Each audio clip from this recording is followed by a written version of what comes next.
Hello everyone, welcome to the YouTube channel of inside sports science. आज हम sports training series का 7th lecture complete करने जा रहे हैं, जिसमें हम पढ़ेंगे principles of training.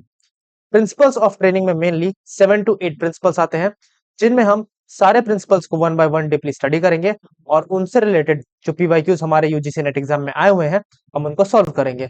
So let's get started. Okay, आज हम शुरू करने जा रहे हैं प्रिंसिपल्स ऑफ ट्रेनिंग के बारे में। ट्रेनिंग के क्या क्या प्रिंसिपल्स होते हैं in this sports training. But पिछले लेक्चर में जिसमें हमने पढ़ा था एनर्जी सिस्टम का एक टॉपिक रह गया है, एक्चुअली दो टॉपिक रह गए हैं।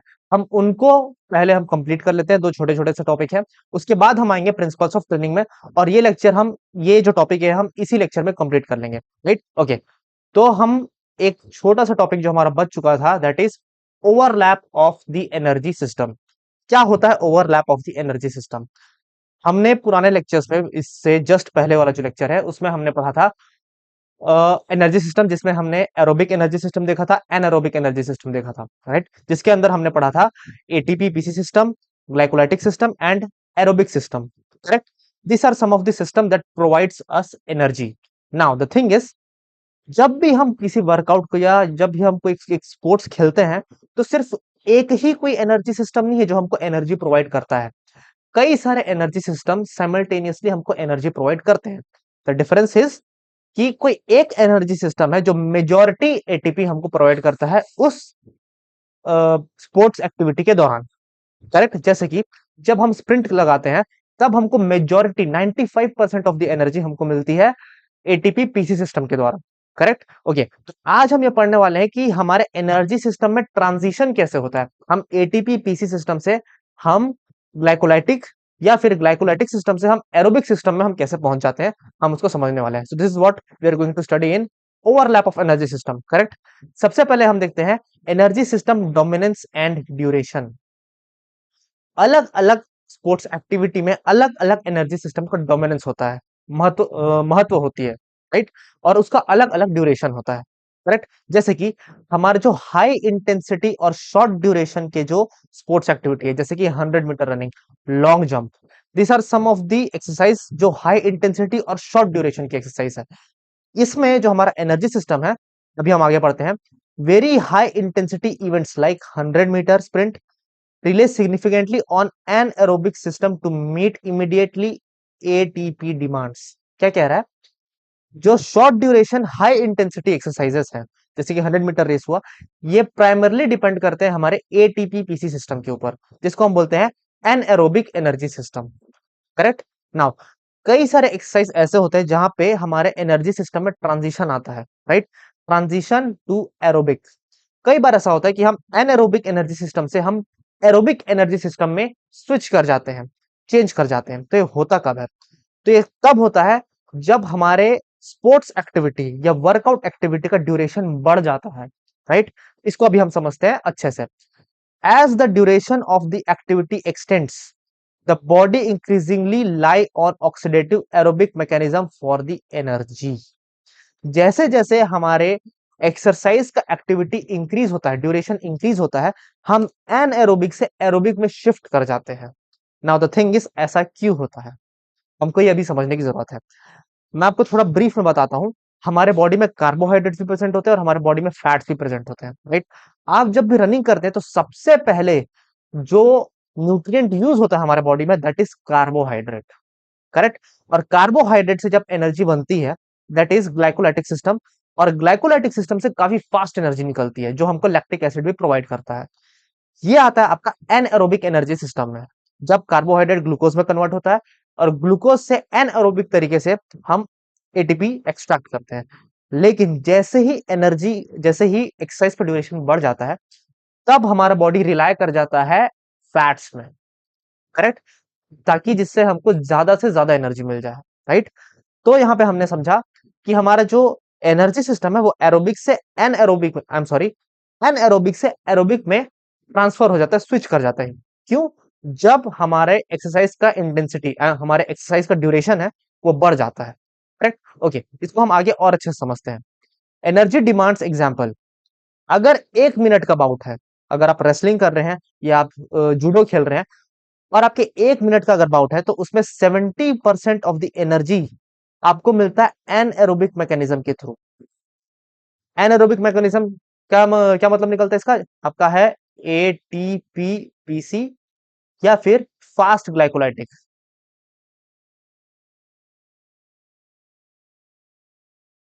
करेक्ट। अगर आपका बाउट 4 मिनट या उससे ज्यादा का है तो 65% ऑफ द एनर्जी आपको मिलती है एरोबिक मेटाबॉलिज्म से, विच मींस फैट से। राइट, फैट से या complete oxidation of the glucose, वहां से मिलती है आपको। आई होप आपको समझ में आया होगा मैं यहाँ पे क्या बताना चाह रहा हूँ। जो शॉर्ट ड्यूरेशन की जो एक्सरसाइज है, high intensity short duration exercise, यहाँ पे हमारा काम आता है एनएरोबिक एनर्जी सिस्टम। लेकिन जब हम बहुत लंबे समय तक जब हम वर्कआउट करते हैं तब वहां पे हमारा काम आता है एरोबिक एनर्जी सिस्टम। राइट, जैसे जैसे हमारे एक्सरसाइज का ड्यूरेशन बढ़ता है हमारा एनर्जी सिस्टम एनएरोबिक से एरोबिक में शिफ्ट कर जाता है। This is what that we have studied till now. Okay, training application. इन एनर्जी सिस्टम को हम ट्रेनिंग में कैसे अप्लाई करते हैं? Understanding the primary energy system for specific sports helps coaches and athletes design program that target the correct energetic needs। क्या मतलब निकलता है इसका? जब हम ये समझ जाते हैं कि किस स्पेसिफिक स्पोर्ट्स में प्राइमरी एनर्जी सिस्टम कौन सा वर्क कर रहा है, तो कोच को हेल्प करता है ये चीज उसके ट्रेनिंग प्लान को बनाने में। हम उसी के अकॉर्डिंग उसका ट्रेनिंग प्लान बनाते हैं। सपोज कीजिए अगर आप 100 मीटर रनिंग कर रहे हैं, आप जो उसका ट्रेनिंग प्लान बनाएंगे वो आप एन एरोबिक एनर्जी सिस्टम के बेसिस पे ही बनाएंगे, आप एरोबिक एनर्जी सिस्टम के बेसिस पे नहीं बनाएंगे। 100 मीटर का अगर वो रनर है तो आप उसको 400 मीटर ट्रैक के 100 राउंड्स मारने को नहीं बोलेंगे, 35 राउंड्स मारने को नहीं बोलेंगे। आप उसको short duration high intensity exercise ही करवाएंगे। Correct, this is what the overlap of energy system is. Correct. Okay, अभी हम आगे बढ़ते हैं और हम समझते हैं व्हाट इज लैक्टेट थ्रेशोल्ड। सबसे पहले मैं आपको ये बता दूं व्हाट इज थ्रेशोल्ड। थ्रेशोल्ड का मतलब होता है एक बॉर्डर, एक सीमा जिसके बाद चीजें बदल जाती है। This is what we called threshold. Correct, या तो उसके बाद वो चीजें एकदम से बढ़ जाती है या तो वो चीजें एकदम से खत्म हो जाती है। This is what the threshold is. Now what is lactate threshold?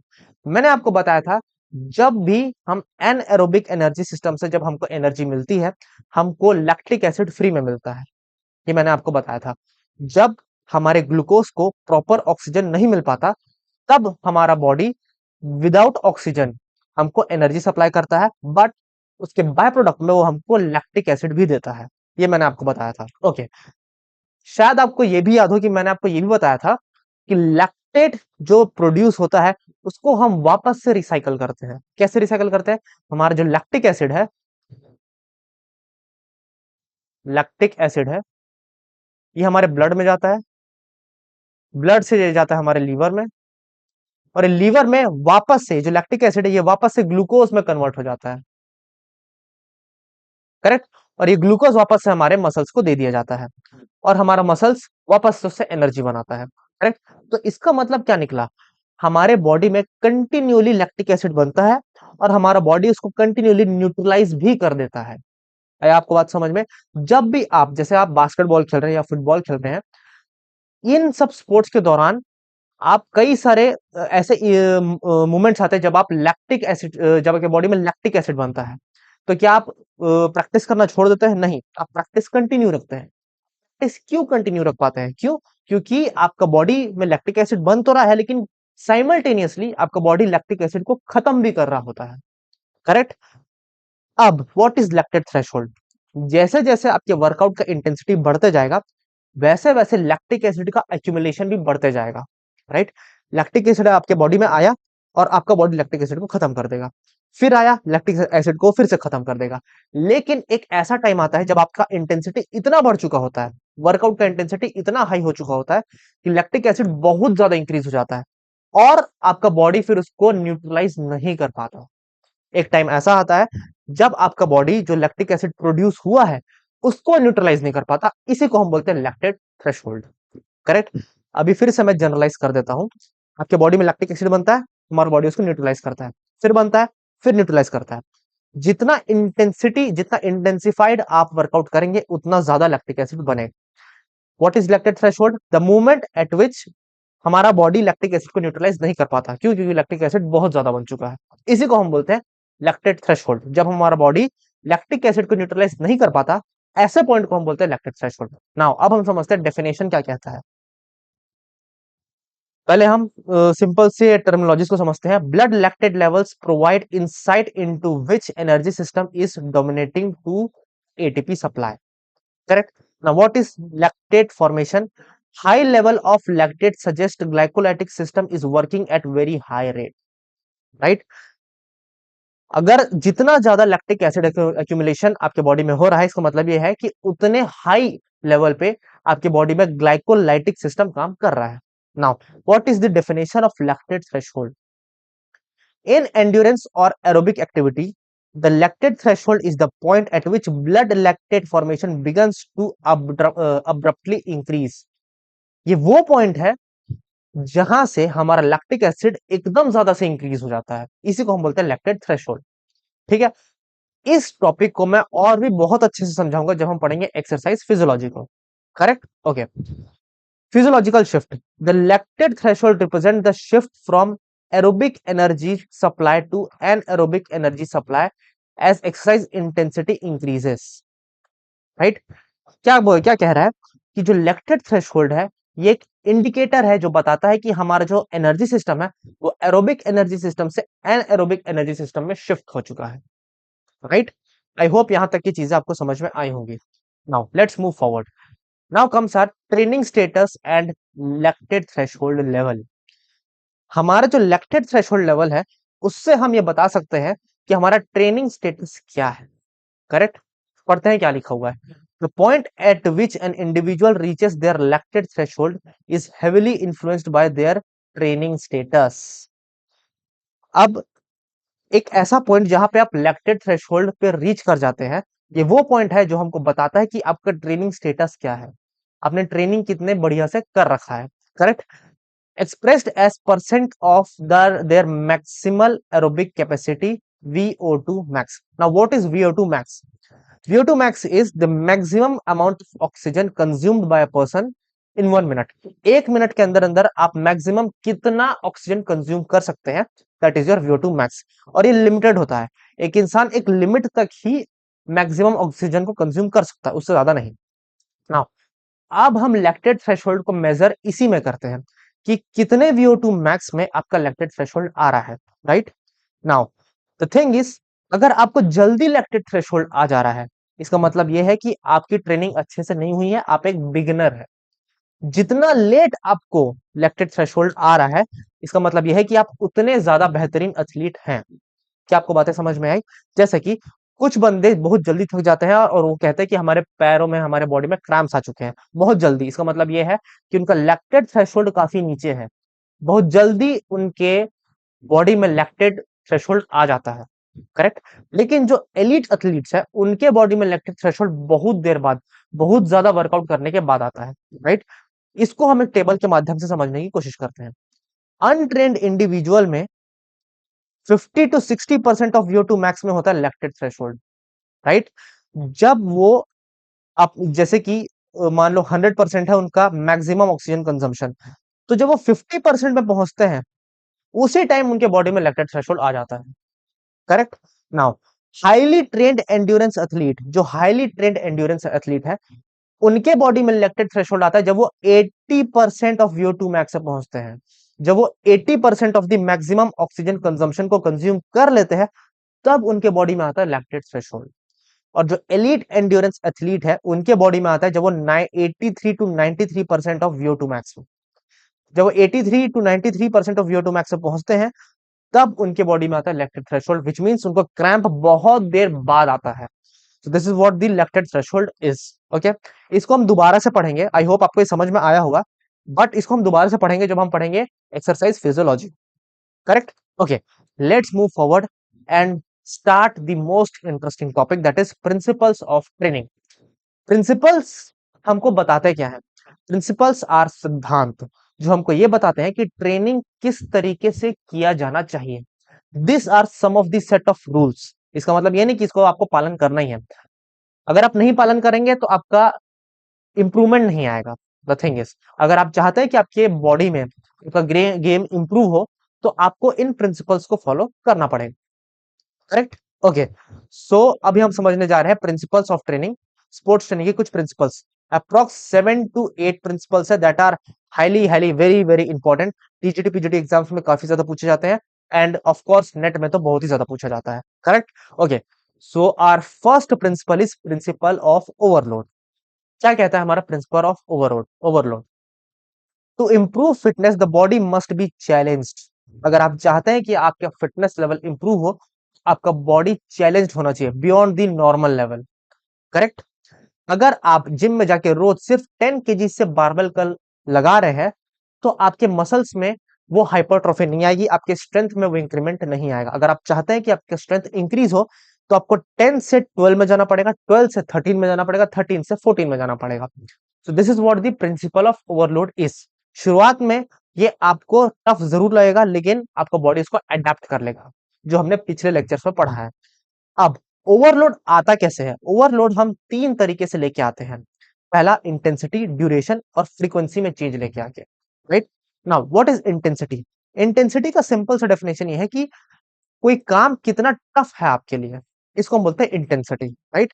Heavier weights उठाना या फास्टर स्पीड, और ज्यादा तेजी से भागना, this is your intensity. Correct? Duration, इसका मतलब ये है कि आप कितने ज्यादा टाइम तक आप वर्कआउट परफॉर्म कर रहे हैं। राइट? अगर आप एक घंटे परफॉर्म कर रहे हैं, तो आप कोशिश कीजिए कि आप 1 घंटे 10 मिनट तक परफॉर्म करें, या आप 1 घंटे एंड 30 मिनट्स तक परफॉर्म करें। So this what the duration is. उसके बाद आता है फ्रीक्वेंसी। आपको ज्यादा से ज्यादा सेशंस ऐड करना है अपने ट्रेनिंग प्रोग्राम में। अगर आप हफ्ते में 5 बार ट्रेनिंग कर रहे हैं, तो आप ट्राई कीजिए आप हफ्ते में 6 बार ट्रेनिंग करें।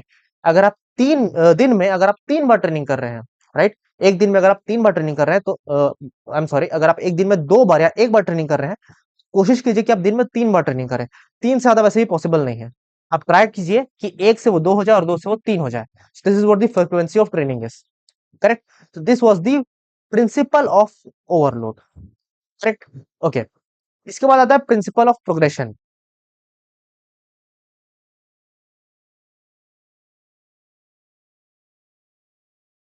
साथ इंक्रीज होना चाहिए। Right? Now the thing is, अगर आप सडन इंक्रीज करते हैं एकदम से, अगर आपकी कैपेसिटी है 1 घंटे ट्रेनिंग करने की, और आप एज ऑफ सडन 5 घंटे ट्रेनिंग करते हैं, तो इससे आपको इंजरी हो सकती है, आप बर्नआउट भी हो सकते हैं, और अगले दिन आपको ट्रेनिंग करने का मन नहीं करेगा। Correct? So this is what the training of progression is, principle of progression is. आपको ग्रेजुअली इंक्रीज करना है अपने वर्कआउट को। करेक्ट? एग्जाम्पल के तौर पे, increasing running distance slowly week by week, आपको धीरे धीरे आपको रनिंग को इंक्रीज करना है। Correct? Okay. So this was the principle of progression. Okay. Then comes our principle of specificity. क्या कहता है प्रिंसिपल ऑफ स्पेसिफिसिटी? जैसे कि नाम से समझ में आ रहा है, स्पेसिफिक।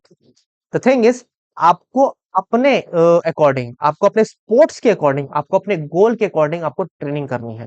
राइट? जैसे कि आप स्प्रिंटर हैं, तो आप स्प्रिंट की ट्रेनिंग करेंगे, आप मैराथन की ट्रेनिंग नहीं करेंगे। राइट? अगर आप स्प्रिंटर है, तो आप एन एरोबिक ट्रेनिंग पे ज्यादा फोकस करेंगे, एरोबिक ट्रेनिंग पे आप फोकस नहीं करेंगे। करेक्ट? देखते हैं यहाँ पे क्या लिखा है। The training must be specific to the sports and goal. आपके स्पोर्ट्स और आपके गोल पे वो स्पेसिफिक होना चाहिए। लाइक, अगर आप बास्केटबॉल प्लेयर हैं, तो आप फोकस कीजिए उन एक्सरसाइज को परफॉर्म करने का जो आपके बास्केटबॉल में हेल्प करे। अगर आप बेमतलब का जिम में जाके डेडलिफ्ट मार रहे हैं, एक्सेसिव डेडलिफ्ट मार रहे हैं जिसका कोई मतलब ही नहीं है, तो वो ट्रेनिंग आपके लिए फायदेमंद नहीं होगा। Correct? A sprinter trains differently from a marathon runner, जैसे कि मैंने आपको बताया, मैराथन रनर की ट्रेनिंग अलग है, स्प्रिंटर की अलग है। Football player focuses on agility, strength and endurance. ये पॉइंट भी आपको अच्छे से क्लियर होगा। So this was the principle specificity. Then comes our principle of individualisation. क्या कहता है ये? इंडिविजुअलाइजेशन का मतलब ये है कि आपको ट्रेनिंग देनी है एक एथलीट के पर्सपेक्टिव के अकॉर्डिंग। करेक्ट? वो एथलीट का स्टेटस क्या है, उसकी एबिलिटी क्या है। राइट? ओके। अभी हम समझते हैं, ईच एथलीट इज यूनिक, हर एक एथलीट यूनिक है। ट्रेनिंग डिपेंड्स ऑन, आपका जो ट्रेनिंग है वो किस पर डिपेंड करना चाहिए? वो आपके एज पर डिपेंड करना चाहिए। करेक्ट? जाहिर सी बात है, अगर आपका एथलीट 7 to 8 ईयर्स का है, तो आप उसको एक अडल्ट का ट्रेनिंग नहीं करा सकते, आप उसको हाईली इंटेंसिफाइड ट्रेनिंग आप उसको नहीं करा सकते, करेक्ट। उसके फिटनेस लेवल के हिसाब से आपको ट्रेनिंग कराना है, राइट। अगर वो एलीट एथलीट नहीं है, अगर वो बिगिनर है, तो आपको उसको बिगिनर के लेवल पे जाके आपको उसको ट्रेनिंग कराना है, correct. Then comes your skill level, वो कितना स्किल्ड है। अगर उसके बेसिक स्किल्स ही अगर उसके बेसिक स्किल्स डेवलप्ड नहीं है, तो आप उसको एडवांस स्किल्ड नहीं परफॉर्म करवा सकते। आपको पहले उसके बेसिक स्किल्स को पहले स्ट्रेंथन करना होगा, correct. Then comes your health condition, आपको ये देखना होगा कि एथलीट का हेल्थ कैसा है। अगर वो ऑलरेडी इल है, अगर वो इंजर्ड है, तो आप उसको उतना इंटेंसिफाइड ट्रेनिंग ना करें। Then comes no single programme works for everyone, जो प्रोग्राम है वो सबके लिए एक जैसा काम नहीं करता। जैसे कि बास्केटबॉल में अगर आप देखें, तो हमारे पास होता है एक शूटिंग गार्ड, एक होता है पॉइंट गार्ड और एक होता है पोस्ट गार्ड। तीनों के स्किल्स अलग हैं, तीनों के जो स्ट्रेटजीज है वो तीनों की स्ट्रेटजीज भी अलग है, तीनों का गेम अलग है। तो आप इन तीनों प्लेयर्स को एक जैसी ट्रेनिंग नहीं करा सकते, आपको अलग अलग ट्रेनिंग कराना पड़ेगा, ताकि वो आपको ऑप्टिमम रिजल्ट ला के दे सके, करेक्ट। आई होप आपको समझ में आया होगा principle of individualisation, correct. Okay, let's move forward. Then comes our principle of recovery, जिसको हम बोलते हैं rest and adaptation. Rest is essential for body to repair and grow stronger. जब तक कि आप रेस्ट नहीं करेंगे, आपका बॉडी रिपेयर नहीं करेगा और आप स्ट्रांग नहीं बनेंगे। विदाउट रिकवरी आपका परफॉर्मेंस है वो डिक्रीज हो सकता है और आपके बॉडी में इंजुरी आ सकती है। ये हम पहले भी पढ़ चुके हैं, right. Then comes our principle of reversibility. क्या मतलब होता है?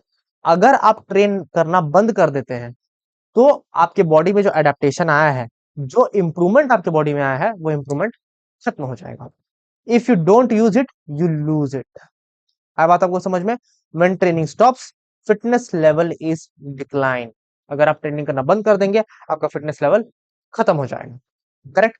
Then comes our principle of variation, जिसको हम वैरायटी भी बोलते हैं। क्या मतलब निकलता है इसका? आपको अपने ट्रेनिंग में वेरिएशन लेके आना है, को एक जैसी ट्रेनिंग हमेशा नहीं करनी है। अगर आप एक जैसी ट्रेनिंग हमेशा करते रहेंगे, तो इससे उतना अडेप्टेशन पहली बात तो आएगा नहीं, दूसरी बात आप खुद भी बहुत बोर फील करेंगे। आपको ऐसा लगेगा कि एक ही एक ट्रेनिंग हम बार बार कर रहे हैं, आपको उतना इंटरेस्ट नहीं आएगा, आप उतना इंजॉय नहीं करेंगे अपने ट्रेनिंग को, करेक्ट। जैसे कि आप बारबेल कर्ल अगर आप परफॉर्म कर रहे हैं अपने बाइसेप को स्ट्रेंथन करने के लिए जिम में, आप ट्राई कीजिए, आप बारबेल कर्ल कर रहे हैं, आप नेक्स्ट डे जाइए और आप डंबल कर्ल कीजिए, करेक्ट। अगर आपको अपने पेक्स को स्ट्रांग बनाना है, पेक्टोरालिस मेजर को, that is your chest muscle, अगर आपको उसको स्ट्रांग बनाना है, तो आप कर सकते हैं बेंच प्रेस। लेकिन आप बार बार बेंच प्रेस करेंगे तो इससे आपको काफी ज्यादा बोर्डम फील होगा। तो आप बेंच प्रेस की जगह आप लेट के आप ये डंबल से भी आप उस एक्सरसाइज को परफॉर्म कर सकते हैं, करेक्ट। ओके, अभी हम समझते हैं क्या कह रहा है ये। Changing workout prevents boredom and over training. अगर आप वर्कआउट को बार बार चेंज करते हैं, तो बोर्डम को भी खत्म करता है और ओवर ट्रेनिंग को भी खत्म करता है, right. Mixing cardio and strength exercise में आप कार्डियो भी मिक्स कर सकते हैं। ट्राइंग डिफरेंट ड्रिल्स, आप अलग अलग तरीके के ड्रिल्स को आप अप्लाई कर सकते हैं। Okay, so this was the principle of variation.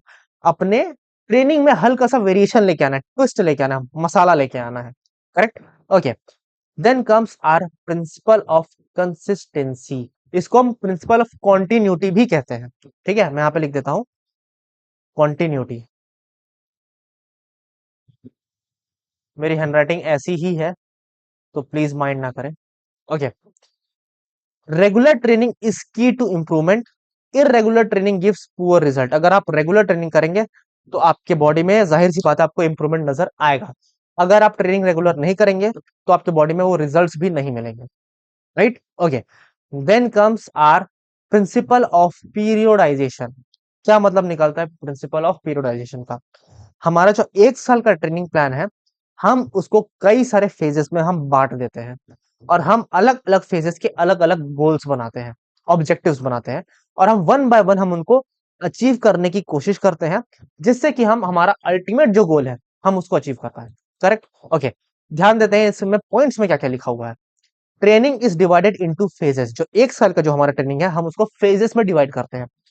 पहला आता है हमारा प्रिपरेटरी फेज, फिर आता है हमारा कंपटीशन फेज, और फिर आता है हमारा रिकवरी फेज। इन तीनों फेजेस में हमारे ऑब्जेक्टिव्स अलग हैं, हमारी ट्रेनिंग अलग है, जिससे कि हम अपने जो अल्टीमेट गोल है हम वहां तक पहुंचते हैं। Correct. This helps peak performance at the right time. इसकी वजह से हम सही टाइम पे अपने पीक परफॉर्मेंस में हम पहुंच जाते हैं। करेक्ट। आई होप आपको यहां तक के सारे प्रिंसिपल्स, हमने 9 प्रिंसिपल्स यहां तक के पढ़े हैं, आई होप आपको ये समझ में आए होंगे। Now we are going to solve some of the PYQs. Okay, अगर आपको ये सारे कॉन्सेप्ट समझ में आए हैं then pause the video and solve the question. Okay, I hope आपने इस क्वेश्चन को सॉल्व किया होगा। This question was asked in UGC NET June 2019। Correct. काफी ज्यादा आसान क्वेश्चन है, अ बिट ट्रिकी। करेक्ट। पूछ क्या रहा है, टेबल हमको दो टेबल्स दिए गए हैं और इसको हमको मैच करना है। Correct. Which of the following principles of strength training with their beneficial effect. हमने अभी तक नॉर्मल ट्रेनिंग के बारे में पढ़ा था, यहाँ पे ट्विस्ट है कि यहाँ पे स्ट्रेंथ ट्रेनिंग दिया हुआ है, but the question is still same. Okay, पहला कह रहा है variety, specificity, individualisation and progression of load. Right. Okay, हमने रिसेंट में पढ़ा है वैरायटी के बारे में। करेक्ट। यहां पे दिए हैं प्रिंसिपल, यहां पे दिया गया है beneficial effect.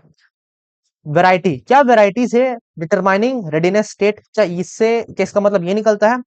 Of course not. ए का वन तो हरगिज नहीं होगा। राइट। और ए का वन हमको फोर्थ ऑप्शन में दिख रहा है। So let's finish this. क्या variety to achieve greater adaptation? नहीं, वैरायटी का मतलब ये नहीं होता to achieve greater adaptation. Okay, increased work capacity? No. Positive psychological wellbeing? हाँ, वैरायटी का मतलब ये होता है कि अगर आप अपने वर्कआउट में वेरिएशन लेके आएंगे, आपके बॉडी में पॉजिटिव साइकोलॉजिकल वेलबींग आ सकता है। जैसे कि अगर आप वेरिएशन नहीं लेके आएंगे तो आपको बोर्डम फील होगा, लेकिन अगर आप वेरिएशन लेके आएंगे तो आपके साइकोलॉजी में एक पॉजिटिव इफेक्ट आएगा, आपको बोर्डम फील नहीं होगा। ए का होगा हमारा 4, और ए का 4 सिर्फ एक ही ऑप्शन में है। करेक्ट। ओके, अब हम बाकी ऑप्शंस को भी एक बार समझ लेते हैं। क्या कह रहा है? बी है स्पेसिफिसिटी। बी का मतलब क्या हो सकता है? बी का मतलब है specificity means increased work capacity. Correct. जब आप स्पेसिफिकली किसी एक ट्रेनिंग गोल के हिसाब से अगर आप वर्कआउट को चूज करते हैं तो उससे आपका वर्क कैपेसिटी इंक्रीज हो जाता है। तो बी का होगा हमारा 3। Correct. Okay, then comes our individualisation. Individualisation का मतलब ये होता है कि आप ये बता रहे हैं कि जो एथलीट है वो रेडी है या नहीं। करेक्ट। वो फिजिकली, मेंटली, साइकोलॉजिकली रेडी है या नहीं। Right. This is your individualisation. तो सी का हो जाएगा हमारा 1। और progression of load to achieve greater adaptation. जब आप लोड इंक्रीज करते हैं तो आपके बॉडी में एडेप्टेशन आता है। ओके, आई होप आपको क्वेश्चन अच्छे से समझ में आया होगा। अगर नहीं आया तो then please let me know in the comment section. Correct. एक बार आप फिर से रिवाइंड करके देखिए, आपको अच्छे से समझ में आ जाएगा। Okay, let's move to the next PYQ. This question was asked in UGC NET December 2018। Pause the video and solve the question. Okay, I hope आपने इस क्वेश्चन को सॉल्व किया होगा। चलिए देखते हैं इसका आंसर क्या है। With reference to the specificity of training the long jumper should go for. हमने अभी स्पेसिफिसिटी ऑफ ट्रेनिंग पढ़ा है। करेक्ट। स्पेसिफिसिटी ऑफ ट्रेनिंग हमको ये बताता है कि हमको अपने ट्रेनिंग प्लान्स स्पेसिफिकली चूज करने होते हैं हमारे गोल्स और हमारे ट्रेनिंग के अकॉर्डिंग, हमारे स्पोर्ट्स के according. Correct. Okay, long jumpers को कौन सा ट्रेनिंग चूज करना चाहिए? साइकिलिंग। लॉन्ग जंपर साइकिलिंग करके क्या करेंगे? Full squat? नॉट, उतना हमको, मेरे को ये उतना सही नहीं लग रहा है। Okay, uphill training? No. Plyometric? Absolutely correct. Long jumpers को ज्यादा से ज्यादा प्लायोमेट्रिक ट्रेनिंग परफॉर्म करना चाहिए, जिससे उनके बॉडी में एक्सप्लोसिव स्ट्रेंथ इंक्रीज होगा। राइट। ओके, आई होप आपसे ये क्वेश्चन भी सॉल्व हुआ होगा। Okay, let's move to the another question. This question was asked in UGC NET this June 2019। आप देखिए सिर्फ इस टॉपिक से कितने ज्यादा क्वेश्चंस पूछे जा रहे हैं। Right. Okay, pause the video and solve the question. Okay, I hope आपने क्वेश्चन सॉल्व किया होगा। अभी हम देखते हैं व्हाट इज दिस सॉल्यूशन। क्या कह रहा है question? Which is not a preview of principle of cyclicity of training characteristics. Principle of cyclicity के अकॉर्डिंग क्या हमारे ट्रेनिंग का कैरेक्टरिस्टिक्स नहीं है? राइट। ओके, जो हमने पढ़ा है प्रिंसिपल ऑफ पीरियोडाइजेशन, राइट, इसी को हम प्रिंसिपल ऑफ साइक्लिसिटी भी कहते हैं, right. Okay, now the thing is, जब हम साइकिल्स परफॉर्म करते हैं तब हम अलग अलग साइकिल्स में अलग अलग चीजों को हम प्रैक्टिस करते हैं, राइट। क्या कह रहा है, हम वन बाय वन हम समझने की कोशिश करते हैं। यहाँ पे नॉट लिखा हुआ है, आप इस बात को ध्यान दीजिए। नॉट, प्रिंसिपल ऑफ साइक्लिसिटी को कौन डिफाइन नहीं करता है? Different task can not be tackle simultaneously. हम अलग अलग टास्क को एक साथ नहीं टैकल कर सकते। क्या ऐसा पॉसिबल है? नहीं। हम अलग अलग टास्क को एक साथ परफॉर्म करते हैं। जब भी आप किसी ट्रेनिंग को परफॉर्म करते हैं तो क्या आप सिर्फ एक ही स्किल को ट्रेन करते हैं? नहीं, आप कई सारे स्किल को एक साथ ट्रेन करते हैं। तो हमारा पहला ऑप्शन प्रिंसिपल ऑफ साइक्लिसिटी के हिसाब से गलत है, और यहाँ पे गलत ही पूछा था, तो ये हमारा सही आंसर है, करेक्ट। अब हम क्रॉस चेक कर लेते हैं कि क्या बाकी के ऑप्शन सही है या नहीं, क्या बाकी के ऑप्शन प्रिंसिपल ऑफ साइक्लिसिटी को फॉलो करते हैं या नहीं। Single cycle of training should be formulated from top for top form, ये सही कह रहा है कि हमारा जो सिंगल साइकिल है वो हमारे जो टॉप साइकिल है उसके अकॉर्डिंग फॉर्मुलेट होना चाहिए। हमारा जो ऑप्टिमल गोल है, हम उस गोल के अकॉर्डिंग हम अपने ऑब्जेक्टिव्स को सेलेक्ट करते हैं, राइट। तो ये हमारा सही है। Certain task of training have to be tackled repeatedly. क्या कुछ स्किल्स ऐसे हैं, क्या कुछ टास्क ऐसे हैं जिसको हमको बार बार करने चाहिए? यस, हमको बार बार कई सारे स्किल्स है जिसको करने चाहिए, जो हमारे कंपटीशन में ज्यादा यूज होते हैं। तो ये भी हमारा सही है। Okay, for successful participation sportsman must achieve top form. क्या कह रहा है? Let me read this again. For successful participation sportsman must achieve top form. हाँ, अगर आप चाहते हैं कि आप सक्सेस हो अपने कंपटीशन में, तो आप अपने बेस्ट वर्जन को रिप्रेजेंट करें, तभी आप सक्सेसफुल हो पाएंगे। आप अपने टॉप फॉर्म में पहुंचे, आप अपने ऑप्टिमल पीक परफॉर्मेंस से पहुंचे, तभी आप सक्सेसफुल हो पाएंगे। ओके, आई होप आपसे ये क्वेश्चन भी सॉल्व हुआ होगा, right. Okay, let's move to the another question. This question was asked in UGC NET June 2023। ये ज्यादा पुराना क्वेश्चन नहीं है। Okay, pause the video and solve the question. Okay, I hope आपने इस क्वेश्चन को सॉल्व किया होगा। This is assertion reason question, जो कि थोड़ा ट्रिकी होता है, लेकिन अगर आपको कॉन्सेप्ट पता है तो आप जाहिर सी बात है इसका आंसर कर लेंगे, राइट। ओके, क्या कह रहा है? Given below are two statements, one is labelled as assertion and the other is labelled as reason. Assertion क्या कह रहा है? असर्शन का मतलब यह है, असर्शन आपको बताता है नॉलेज, जो आपका मेन स्टेटमेंट है, राइट, वो होता है असर्शन। जो आपको कोई चीज बताता है, जो चीज ट्रू है, गलत भी हो सकता है। असर्शन आपको एक स्टेटमेंट देता है, एंड रीजन क्या देता है? रीजन आपको बताता है कि वो स्टेटमेंट ट्रू क्यों है। आया बात आपको समझ में? वो रीजन ट्रू क्यों है, राइट। ओके, असर्शन कह रहा है improvement to physical condition are based primarily on overload principle, correct. आपकी जो फिजिकल कंडीशन में जो इंप्रूवमेंट आता है वो आपके ओवरलोड पे बेस्ड होता है। क्या ये सही है या गलत है?